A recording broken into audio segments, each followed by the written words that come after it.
Welcome back, and now to tech. Eris, powering your digital world. China cashing in on Israel's high-tech talent, and Amazon's cloud hacked for Bitcoin. Dr. Hily Abraham of Sapir Academic College here with more. Hello. Happy Monday. Happy Monday, Emily. All right, so, we've actually seen a lot of this. We had a girl from China who's studying here and initiating a lot of programs. So tell us about this Israel-China Accelerator Program. All right, first of all, a little bit of background. Since 2016, Israel and China has been negotiating what is called the Free Trade Agreement. Okay.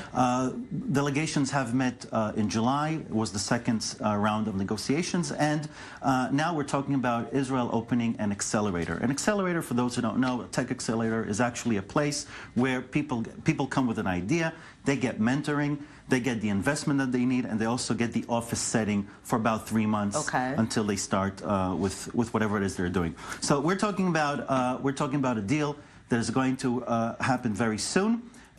Israeli companies will be able to participate. All you have to do to participate is show that you have the potential to succeed.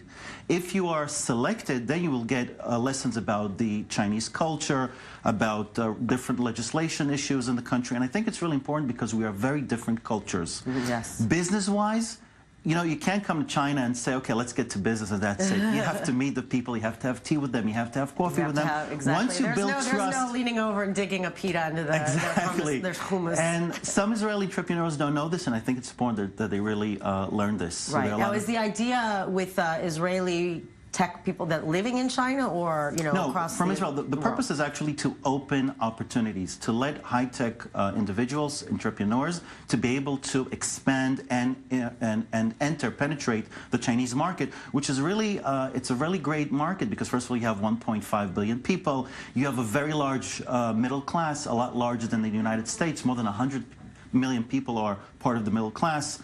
More disposable income, and it means that people have the money to spend. And of course, China wants our technologies. And also a lot of, in reading about this, a lot of people from China are actually coming to Israel to study. Students, exactly. A lot of students coming to different places like in Ben Gurion University. Actually, in fact, there is an accelerator in Ben Gurion University for 2 years, and it gives opportunities to students who have ideas to find the investors and to get the training to get their projects up and going. Some of my students from Sapir College were even selected, and it was really exciting. Amazing. Yeah. That's really exciting. Okay, now, really exciting. Now, this is another, more on the bike share program. There have been some kind of things that haven't been perfect, and now some solutions. Exactly. So until now, cities have introduced what is called bicycle docking, like we have here in Tel Aviv. But the thing is that they're very expensive. It would cost you about $5,000 per bicycle if you take into consideration the operating the system. So it really costs you a lot of money. And now a lot of startup companies have come with an idea which is called docking-less stations, which means that you can unlock a bicycle with an app. You can also find it with an app, and you can leave it anywhere. As long as you're not blocking the street, you can leave it by a street sign in the corner. So it saves a lot of troubles. But one thing that happened in China is that when they used the dockless stations, the dockless bicycle stations, a lot of bicycles were piled up. Yeah. And it caused a lot of trouble. And we have to enforce laws, meaning it's good, it can save cities a lot of money, but it can cause a lot of trouble. Right, you don't want people like everyone piling 5 bikes on a, on a pole just, in the middle of a corner. I just pictured in New York. And this car sharing project here in Tel Aviv, which is costing the city 100 million shekels in the long run. There are enforcement problems. Right. A lot of people who have the handicap card park in parking spots which are intended for these cars, and there's no enforcement because you cannot give right. I mean, somebody it's like hard enough to handicapped. Enforce just safety, but to have another layer. So this is overall going to be more cost-effective for cities? More cost-effective. It will save them a lot of money, millions of dollars, and it will be much more convenient for people. And it will increase the number of bicycles because in places like Tel Aviv, which are so congested, we really need bicycles, especially for the local population. Okay, now this is an interesting dating app process, which definitely adds another layer of security as to who it is you may just be meeting. Exactly. There are a lot of issues. One of the most significant issues is the privacy. And if you remember, about a week ago, a journalist she turned to Tinder and she asked all the information that they have on her, and she got back 800 pages about likes and what pictures she looked at and conversations she had and how long she had those conversations. And can you imagine if somebody finds this information and makes it public? Yeah. Even hackers could make a lot of your information available to other people, something we don't want. Now, Hily is the dating app, which has something amazing. So first of all, it has a matchmaking algorithm, which means that it doesn't give you a rating based on your attractiveness or your location, but what it uses is called, it's called risk score, meaning if you're a person who does not infiltrate into other people's privacy and you haven't caused problems, you get a good score. If your risk score is very high, it means that you will not be able to send people information about you or get information about them. So that's really helpful. It's scary enough going on a date through a dating website. By the way, it prevents people from sending pictures which have been tampered with, which is really significant.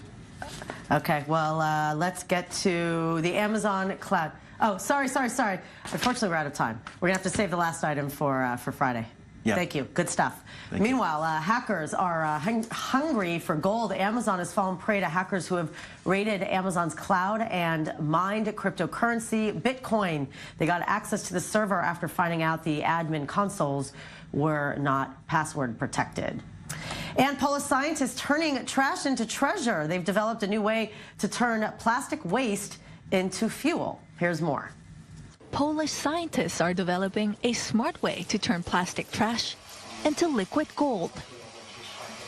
The team has built a prototype reactor that converts plastics like polyethylene, polypropylene, and polystyrene into fuel, which complies with European standards.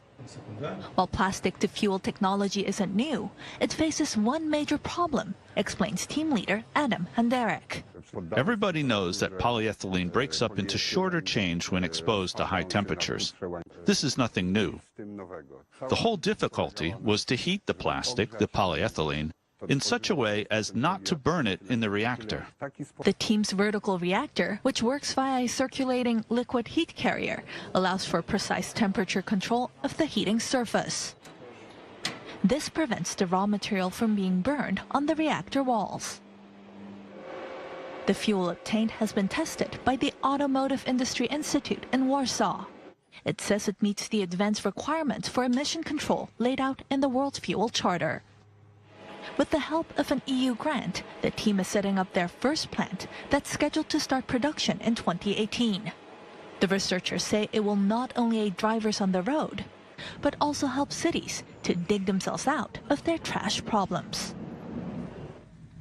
All right, it may have been a trailblazer in instant messaging, but AOL's AIM is going offline in December. Starting 20 years ago, AIM captured the marketplace, and it was such a big deal at the time. I myself had it, but the Verizon-owned company has not been able to keep up making money. Now it will just be something that we all remember as a relic, as where we were when we first had access to this service. And I remember I was in New York working.